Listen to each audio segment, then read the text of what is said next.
تم اگر سوچ رہی ہو کہ سب جلدی ٹھیک ہو جائے گا تو ایسا ممکن نہیں، مہروز نے کہا۔ وہ اس کی طرف پشت کیے لیٹی تھی، آنکھوں پر بازو رکھے سونے کی ایکٹنگ کر رہی تھی۔ وہ یہ اچھی طرح جانتا تھا۔ وہ مدھم لیمپ کی روشنی میں بیڈ گراؤنڈ سے ٹیک لگائے اس کی پشت کو گھور رہا تھا۔ ابھی تمہاری کوئی بات ان پہ اثر نہیں کرے گی، صحیح وقت پر سب ٹھیک ہو جائے گا، بس صبر کرو اور انتظار کرو۔ مجھے یقین ہے تمہارے مام ڈیڈ کے غصے میں بھی کمی آ جائے گی، وہ اسے حوصلہ دے رہا تھا۔ میری بیوی بننا تمہاری قسمت میں لکھا تھا، ورنہ میں شادی کے روز تک تمہارا نام تک نہیں جانتا تھا، فیس ٹو فیس کبھی دیکھا تک نہیں تھا، مگر ہم سفر بن گئے، شاید یہی قسمت ہے۔ وہ خاموش تھی۔ میں تم سے بات کر رہا ہوں۔ اس نے ہاتھ بڑھا کر انگلیاں اس کے بالوں میں پھنسائیں، مگر وہ بے حس و حرکت پڑی رہی۔ تم ٹھیک ہو کہ میں بھی غلط ہوں، لیکن یار میری بچپن سے عادت ہے، مجھے جو چیز پسند آ جائے میں اسے چھوڑ نہیں سکتا، ضد کا پکا ہوں، اور تمہارے معاملے میں بھی ایسا ہی ہوا ہے۔ انسانوں اور چیزوں میں فرق ہوتا ہے، تم نے صرف اپنا سوچا، میرے جذبات کا نہیں، اور ایک بار اس لڑکی کا ہی سوچ لیتے جو مایوں بیٹھی تھی، اب شادی نہ ہونے پر لوگ اتنی باتیں بنائیں گے۔ مجھے اپنی غلطی کا اعتراف ہے، لیکن تمہیں اپنا مان چکا تھا، چھوڑ نہیں سکتا تھا۔ مہروز اس کے بکھرے حلیے سے نظریں چرا گیا تھا۔ کتنے دن ہو گئے تھے وہ اس کے ہوش شربا حسن سے نظریں چرا رہا تھا۔ شادی کے روز سے اب تک اس نے دوبارہ اسے چھوا بھی نہیں تھا۔ آج پھر اس کی لاپرواہی اسے بے ایمان کر رہی تھی۔ جال تو تم ایسا پھینکتی ہو نا کہ بندہ کسی اور طرف دیکھنے کے قابل ہی نہیں رہتا۔ وہ اس کے سراپے کو دیکھتے ہوئے بولا۔ ربی اس کی نظروں کے تعاقب میں اپنا حلیہ دیکھ کر سٹپٹا گئی اور فوراً دوپٹہ ڈھونڈنے لگی۔ اب کیا فائدہ؟ وہ مسکرایا۔ وہ گستاخی پر آمادہ تھا۔ اس نے بچنے کی کوشش کی لیکن بچ نہ سکی۔ صبح ناشتے کی ٹیبل پر بھی اس کا چہرہ پھر سوجا ہوا تھا۔ آج رات بھی وہ خوب روئی تھی، اس کی آنکھیں سوج گئی تھیں۔ اس کو کن اکھیوں سے اس نے دیکھا، پھر کھانے میں مصروف ہو گیا۔ وہ جانتا تھا کہ اس کی نظر پڑی تو تب جائے گی۔ آج کل رابعہ بیٹی کی کیا مصروفیات ہیں؟ فیروز بخت مہروز کے ڈیڑھ نے پوچھا۔ وہ چائے میں چمچ ہلاتی رکی۔ میرا دل خوش کرنا۔ وہ سرگوشی کر گیا۔ اس نے قہر باز نظروں سے اسے دیکھا۔ اس کا نام رابعہ نہیں ربی ہے، ربی کا مطلب بہار، عارفہ بیگم نے کہا۔ ماشاءاللہ، میں اتنے دن سے رابعہ سمجھ رہا تھا، میں نے سمجھا سب پیار سے ربی کہتے ہیں۔ نہیں، اس کا نام ہی ربی ہے، ربی احمد۔ عارف نے پورا نام بتایا۔ ربی احمد نہیں، ربی مہروز کہو۔ وہ ہنس کر بولے۔ میرے نام کے ساتھ ربی احمد ہی سوٹ کرتا ہے، وہ تلخی سے بولی۔ مہروز نے ٹھٹک کر اسے دیکھا۔ وہ دونوں بھی ہنستے ہنستے چپ ہو گئے۔ لیکن بیٹا، ہم تو اصول کی بات کر رہے ہیں، شادی کے بعد ہر لڑکی کے نام کے ساتھ کیا سارے اصول مجھ پر ہی لاگو ہوتے ہیں؟ وہ غصے سے بولی۔ ربی، یہ تم کس لہجے میں بات کر رہی ہو؟ مہروز اپنی جگہ سے اٹھ کھڑا ہوا۔ وہ اپنے ساتھ اس کا رویہ برداشت کر سکتا تھا، مگر اپنے ماں باپ سے اونچی آواز میں بات کرنے کی اجازت نہیں دے سکتا تھا۔ اٹس اوکے بیٹا، وہ صرف بات کر رہی ہے۔ فیروز بخت نے مہروز کو چپ رہنے کا اشارہ کیا۔ بات کرنے کا بھی طریقہ ہوتا ہے، یہ سب کو اپنا جیسا سمجھتی ہے، نان سیریس۔ مہروز کو کافی غصہ تھا۔ وہ مہروز کو نفرت سے گھورتے ہوئے اٹھ کر چلی گئی اور وہ دونوں مہروز کو سمجھانے لگے۔ وہ جن حالات سے گزری ہے، اپ سیٹ ہونا جائز ہے۔ آپ اس کی سائیڈ لے رہے ہیں، حالانکہ اس کی غلطی ہے۔ وہ اگر اپ سیٹ ہے تو دوسروں کو کیوں کر رہی ہے؟ بار بار اس کی غلطی اسے یاد کروا کر تم اسے ٹارچر کر رہے ہو، اس طرح تو وہ نفسیاتی ہو جائے گی۔ اس سے سختی برت کر تم اپنے لیے مشکل پیدا کر رہے ہو، انہوں نے صاف طور پر سمجھایا۔ وہ کافی دیر ان کی باتیں چپ چاپ سنتا رہا۔ جاؤ، وہ پریشان ہوگی، انہوں نے کہا۔ سوری، میں آفس کے لیے لیٹ ہو رہا ہوں، یہ چونچلے پھر کبھی ہو جائیں گے۔ وہ بریف کیس اٹھائے باہر نکل گیا۔ وہ دونوں بھی چپ ہو گئے۔ وہ واش روم سے شاور لے کر نکلی تو اس کی نظر بیڈ پر رکھے ڈبے پر گئی۔ اس نے ڈبہ اٹھا لیا۔ وہ موبائل سیٹ تھا، نیو ڈبہ پیک۔ اس پر لکھا تھا مسز ربی مہروز۔ اس نے ملازمہ کو پکارا۔ جی بیگم صاحبہ، یہ کس نے بھیجا ہے؟ چھوٹے صاحب نے، آفس سے ڈرائیور آیا تھا دینے، آپ نہا رہی تھی تو میں نے بیڈ پر رکھ دیا۔ پچھلے 2 دن سے ان دونوں میں بات چیت بند تھی۔ وہ تو پہلے بھی اس سے بات نہیں کرتی تھی، اب وہ چپ تھا، کمرے میں مکمل خاموشی رہتی تھی، لیکن وہ ابھی اس کی اس صنعت کو چپ چاپ قبول نہیں کر سکتی تھی، اس لیے باہر گئی، فون ڈائریکٹری سے اس کے آفس کا نمبر ڈائل کیا۔ ہیلو، دوسری طرف سے مصروف سی گھمبیر آواز سنائی دی۔ یہ آواز وہ پہلے بھی سن چکی تھی۔ ہیلو، خاموشی پا کر اس نے دوبارہ کہا۔ ہیلو، میں ربی احمد بول رہی ہوں، اس نے ہمت سے کہا۔ او اچھا، میں سمجھا فاطمہ الیاس بات کر رہی ہے۔ اس نے چوٹ کی۔ فاطمہ تم جیسوں سے بات کرنا پسند نہیں کرتی، مگر ربی تو بات کرنا پسند کرتی ہے نا۔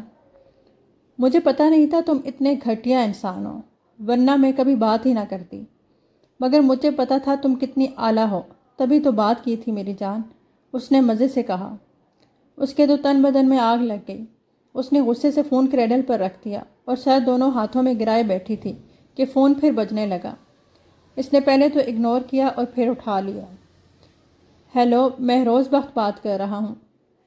پتہ ہے دنیا میں ایک ہی کم ظرف ہے۔ میری کم ظرفی کو تم نہیں جانو گی تو اور کون جانے گا؟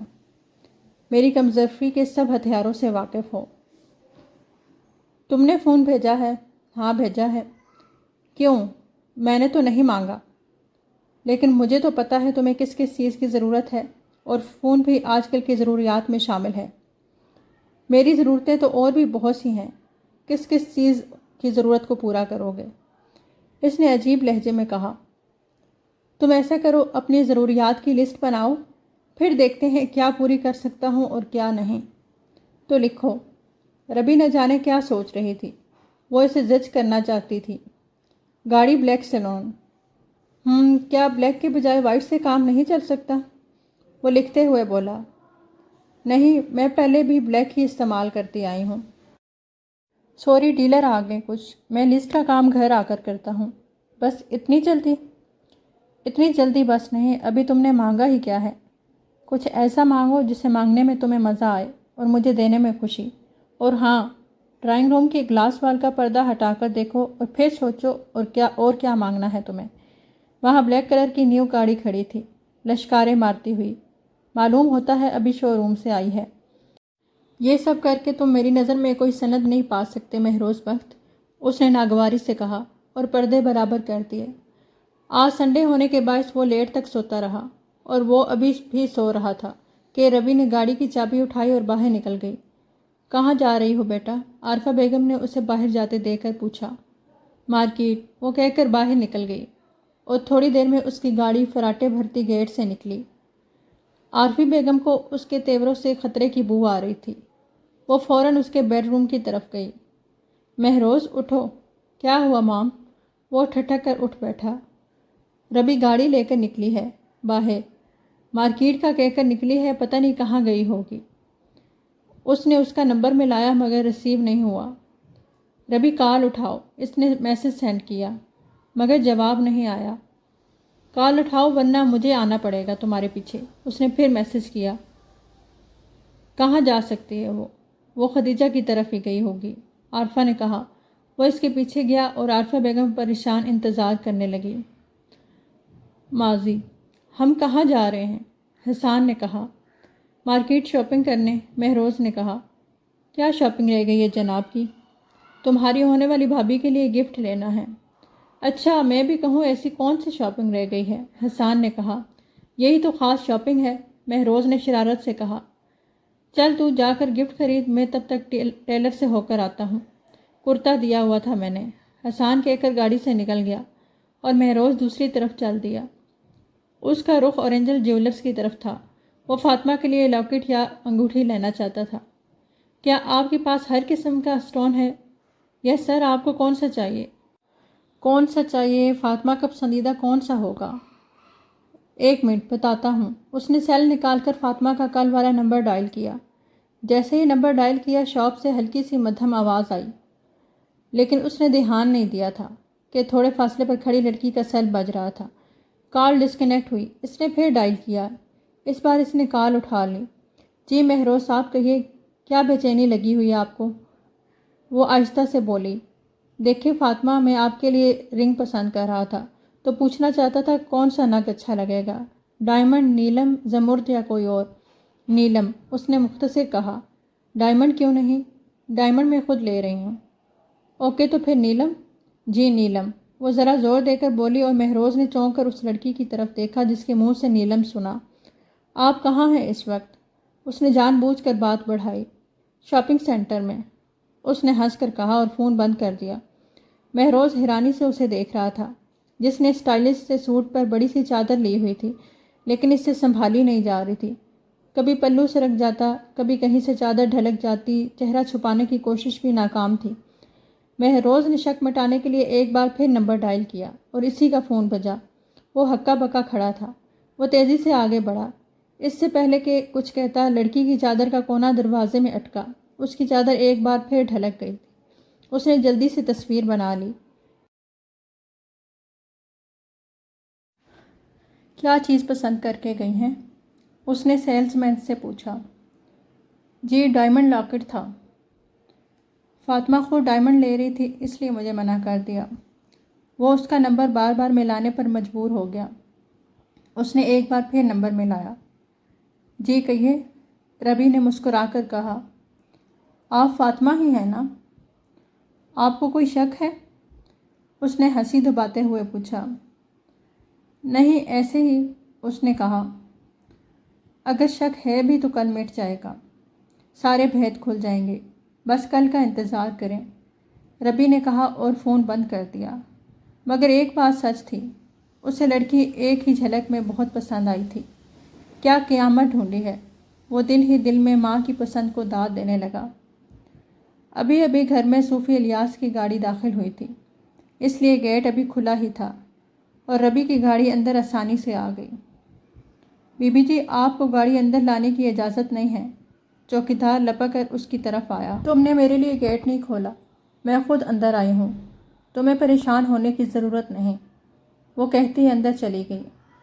فاطمہ، اس نے سامنے صوفے پر کشن کور چڑھاتی فاطمہ کو پکارا۔ ربی، فاطمہ کھڑی ہوئی۔ فاطمہ، میں تم سے ملنے آئی ہوں، تم سے بات کرنا چاہتی ہوں، پلیز میرے دل پر رکھا بوجھ ہلکا کر دو۔ ربی روحانسی کہتی فاطمہ کے قریب آئی۔ میں تم سے کوئی بات نہیں کرنا چاہتی۔ فاطمہ رخ موڑ گئی۔ پلیز فاطمہ، میں نے کچھ بھی جان بوجھ کر نہیں کیا، بس ایک مذاق کیا تھا، ایک شرارت کی تھی، بخدا میری اس میں کوئی پلاننگ نہیں تھی، میں ایسا کرنے کا سوچ بھی نہیں سکتی، نہ جانے کیسے مجھ سے یہ غلطی ہو گئی، میری غلطی معاف کر دو۔ فاطمہ پلیز، میں تمہاری وہی ربی ہوں جس کی آواز سن کر ہی تم خوش ہو جاتی تھی، جس سے گھنٹوں باتیں کر کے بھی تم بور نہیں ہوتی تھی۔ آج میری غلطی پر منہ مت موڑو، میں معافی کی درخواست کار ہوں، میں بہت بری ہوں مگر تم تو اچھی ہو نا۔ ربی کہتے کہتے رو پڑی۔ فاطمہ نے پلٹ کر دیکھا، اس کے رخسار بھی بھیگے تھے۔ فاطمہ تم اندر جاؤ، صوفی صاحب کی آواز آئی۔ ربی کا چہرہ زرد پڑ گیا۔ فاطمہ کی اتنی جرت نہیں تھی کہ حکم نہ مانتی۔ وہ اندر چلی گئی۔ فاطمہ رکو، ربی پیچھے لپکی۔ آگے قدم مت بڑھاؤ لڑکی، تمہارا اس گھر میں داخلہ منع ہے، چوکیدار نے نہیں بتایا؟ میرا نام لڑکی نہیں ربی ہے، اور میں کوئی غیر نہیں، آپ کی بھانجی ہوں۔ اس سے پہلے کہ میں تمہیں باہر چھوڑ کر آؤں تم خود ہی چلی جاؤ، الیاس صاحب نے غصے سے کہا۔ جو غلطی مجھ سے ہوئی آپ کی کسی بیٹی سے ہوتی تب بھی آپ اسے گھر سے نکال دیتے، اگر ایسی حرکت میری بیٹی کرتی تو اس کا گلا دبا کر اسے قبر میں اتار دیتا، یوں سوال و جواب نہ کرتا۔ مطلب آپ مجھے بیٹی نہیں بھانجی ہی سمجھتے ہیں؟ اس سے بہتر تھا آپ مجھے قبر میں ہی اتار دیتے، ایسے نفرت کی مار تو نہ مارتے۔ وہ روتے ہوئے بولی، میری بیٹی تمہاری جیسی نا ہنجاز نہیں، دور ہو جاؤ میری نظروں سے۔ انہوں نے غصے سے مارنے کے لیے ہاتھ اٹھایا۔ آرام سے بات کریں صوفی صاحب، یہ کوئی غیر نہیں، ہمارے گھر کی بچی ہے۔ خدیجہ ممانی ربی کے سامنے آ گئی۔ خبردار خدیجہ، میری 4 بیٹیاں ہیں اور عزت سے گھر میں رہ رہی ہیں، اسے کہو جہاں سے آئی ہے وہیں چلی جائے، میرے ضبط کو نہ آزمائے۔ وہ غصے سے دھاڑے۔ ربی، ربی، اس کے عقب سے مہروز کی آواز ابھری، لے جاؤ اس کو یہاں سے، صوفی صاحب نے حقارت سے کہا۔ لینے ہی آیا ہوں صوفی صاحب، چھوڑنے نہیں آیا۔ مہروز نے آگے بڑھ کر ربی کا ہاتھ پکڑا۔ بیوی ہے تمہاری، دھیان رکھا کرو، کہاں آ جا رہی ہے، الیاس صاحب نے طعنہ دیا۔ جامعہ مسجد کے امام کے گھر آئی ہے، کسی کلب یا فحاشی کے اڈے پر نہیں گئی جو آپ مجھے دھیان رکھنے کا طعنہ دے رہے ہیں۔ زبان سنبھال کر بات کرو لڑکے، ہمارا تمہارا کوئی واسطہ نہیں۔ آپ کی بیٹی سے شادی کرتا تو واسطہ ہوتا، آپ کی بھانجی سے شادی کی ہے تو واسطہ نہیں رہا، یہی بتانا چاہتے ہیں نا آپ؟ اس سے میں نے عزت سے سارے خاندان کے سامنے باقاعدہ نکاح کیا ہے، کوئی بھگا کر نہیں لے گیا جو سب نے واسطے ختم کر دیے ہیں۔ اس سے پہلے کہ جواباً الیاس صاحب کچھ بولتے وہ ربی کا ہاتھ پکڑے اسے کھینچتا ہوا پلٹ گیا۔ چھوڑو مجھے، میں فاطمہ سے بات کر کے ہی جاؤں گی۔ اس نے چھڑوانے کی کوشش کی مگر وہ اسے کھینچتا ہوا باہر گاڑی تک لے گیا، فرنٹ ڈور کھول کر اسے اندر دھکیلا اور خود ڈرائیونگ سیٹ سنبھالی۔ ساتھ ہی ڈرائیور کو فون کر دیا کہ الیاس صاحب کے گھر سے گاڑی لے آئے۔ تم کیوں آئے ہو؟ وہ مہروز پر بھڑکی۔ اپنی بیوی کی خبر رکھنے، اس کا دھیان رکھنے۔ یہ سب کیا دھرا تمہارا ہے، میرے کیے دھرے کا سبب تم ہو۔ کاش میں مر جاؤں، وہ دکھ سے بولی۔ آئی ڈونٹ کیئر، میں دوسری شادی کر لوں گا۔ اس نے اسے چھیڑا اور وہ دونوں ہاتھوں سے چہرہ چھپائے رونے لگی۔ بہت دن ہو گئے تھے، ربی کی طرف سے خاموشی تھی، کوئی شور ہنگامہ نہیں تھا۔ پورا دن گھر میں گزار دیتی۔ مہروز اس کی یہ روکھی پھیکی روٹین نوٹ کر چکا تھا۔ آج اس کا ارادہ کہیں باہر اس کے ساتھ جانے کا تھا، پر کچھ ہی دیر میں اس کے چچا احسان کا فون آ گیا تھا جو انہیں اپنے گھر ڈنر پر انوائٹ کر رہے تھے۔ مہروز نے حامی بھر لی۔ اوکے بیٹا، شام 7 بجے تک پہنچ جانا، گاؤں کا راستہ خراب ہے، انہوں نے تاکید کر کے فون بند کر دیا۔ اس وقت 4 بج رہے تھے۔ وہ آفس سے سیدھا گھر آیا۔ عارفہ نے جلدی آتا دیکھ کر وجہ پوچھی۔ آج ہم نے گاؤں جانا ہے، احسان چچا کے گھر ڈنر پر، اس نے عارفہ بیگم کو بتایا اور سیڑھیاں چڑھنے لگا۔ وہ جب کمرے میں آیا تو وہ راکنگ چیئر پر جھولتی ہوئی نظر آئی۔ السلام علیکم، تم ٹھیک ہو؟ وہ صوفے پر بیٹھتے ہوئے بولا۔ مجھے کیا ہونا ہے، بڑی سخت جان ہوں۔ میں تم سے کچھ کہنے آیا تھا۔ وہ جانتا تھا کہ اسے ساتھ لے کر جانا کسی چوٹی کو سر کرنے کے برابر ہوگا۔ میں بھی تمہارا انتظار کر رہی تھی۔ مہروز چونکا۔ مجھے کہیں باہر لے چلو، میرا دل گھبرا رہا ہے، وہ شکستگی سے بولی۔ کیوں، طبیعت تو ٹھیک ہے نا تمہاری؟ یا پھر ڈاکٹر کے پاس لے چلوں؟ وہ اٹھ کر قریب آیا۔ ڈاکٹر کے پاس نہیں، بلکہ کہیں ایسی جگہ لے چلو جہاں مجھے میرے اپنوں کی یاد نہ آئے۔ بہت یاد آ رہی ہے، تھک گئی ہوں۔ تو پھر اٹھو اور تیار ہو جاؤ۔ مہروز نے اس کا ہاتھ پکڑ کر اسے کھڑا کیا اور وہ نہ جانے کس کیفیت میں تھی، چپ چاپ تیار ہونے چلی گئی، مگر اس کی تیاری بس کپڑے تبدیل کیے اور بالوں میں برش کر کے آ گئی۔ بس؟ وہ حیران ہوا۔ تو اور کیا؟ کوئی میک اپ وغیرہ، کوئی جیولری؟ نہیں، میرا موڈ نہیں ہے۔ لیکن ربی، وہ اصرار کرتے کرتے رکا۔ اوکے ٹھیک ہے، چلو۔ وہ خود بھی تیار ہو چکا تھا۔ مہروز سیڑھیاں اتر کر نیچے جا چکا تھا، لیکن ربی وہیں رک گئی۔ وہ ڈریسنگ ٹیبل کے سامنے کھڑی تھی اور تھوڑی دیر بعد جب وہ نیچے اتری تو مہروز کے چہرے پر مسکراہٹ پھیل گئی۔ وہ بلیک کمبینیشن کی لانگ شرٹ اور پنجامہ پہنے، میچنگ کی جیولری اور لپسٹک لگائے بہت خوبصورت لگ رہی تھی۔ تھینک یو، وہ گاڑی میں بیٹھتے کہنے لگا۔ میں دیکھنا چاہتی ہوں تمہارا کہا مان کر کیسا فیل کرتی ہوں۔ تو کیسا فیل ہوا؟ سچ پوچھو تو کچھ بھی نہیں کہہ رہی اس وقت، بلکہ بہت دن ہو گئے فیل شیل کرنا چھوڑ دیا ہے۔ مجھے ایسا لگتا ہے میرا دل بند ہو گیا ہے، عجیب بے حسی آ گئی ہے۔ ورنہ خود سوچو، کبھی تمہارے کہنے پر یوں تیار ہو سکتی ہوں یا بنا کہے ایسے تمہارے ساتھ کہیں جا سکتی ہوں؟ اس نے بڑے آرام سے مہروز کی خوشی کو ملیہ میٹ کر دیا تھا۔ اس نے اسٹیئرنگ پر مکہ مارتے ہوئے گاڑی کی سپیڈ بڑھائی اور وہ باہر دیکھنے لگی۔ تکلیف ہوئی سن کر؟ ہاں ہوئی ہے، اور مجھے جو اتنے عرصے سے ہو رہی ہے، دن رات سکون نہیں، ساری ساری رات جاگ کر گزارتی ہوں اور تم سکون سے سوتے ہو۔ سوچتی ہوں تمہیں کب درد ملے، تم بھی جاگو، تب تمہیں احساس ہو اس بوجھ کا جو میں اپنے ضمیر پر لیے پھر رہی ہوں۔ ربی، تم نے خواہ مخواہ اپنے اعصاب پر طاری کیا ہے یہ، ورنہ جو ہوا قسمت تھی۔ کب تک روک لگا کے رکھو گی؟ ایک گلاس پانی پلا دو، مجھے پیاس لگی ہے، وہ ٹیشو سے پسینہ پونچھتے کہنے لگی۔ وہ پریشانی سے ادھر ادھر دیکھنے لگا۔ پانی کہاں سے مل سکتا ہے؟ تھوڑے فاصلے پر پیٹرول پمپ تھا۔ مہروز گاڑی سے اتر کر پمپ کی طرف گیا اور منرل واٹر لے آیا۔ ربی، اس نے گال تھپ تھپایا۔ یہ لو پانی۔ اس نے بوتل دی اور وہ گھٹا گھٹ پانی پی گئی۔ Are you all right? It's all right. کیا ہوا تھا؟ بس یوں ہی دل گھبرا گیا تھا گرمی سے۔ وہ گاڑی کا شیشہ نیچے کرنے لگی۔ کیا یہ بہتر نہیں ہم ڈاکٹر کے پاس جائیں؟ نہیں، اب ٹھیک ہوں۔ کھانے کے لیے کچھ لو گی؟ نہیں، البتہ جہاں جا رہے ہو ان کے لیے کچھ لے لو۔ مہروز چونک گیا۔ تمہیں کیسے پتہ کہ کہاں جا رہے ہیں؟ دن میں نشا اور نائمہ کی کال آئی تھی۔ اوہ، تو تمہیں پتہ تھا۔ اس کا دماغ پاگل ہو رہا تھا، یہ لڑکی اسے پل پل پاگل کر رہی تھی۔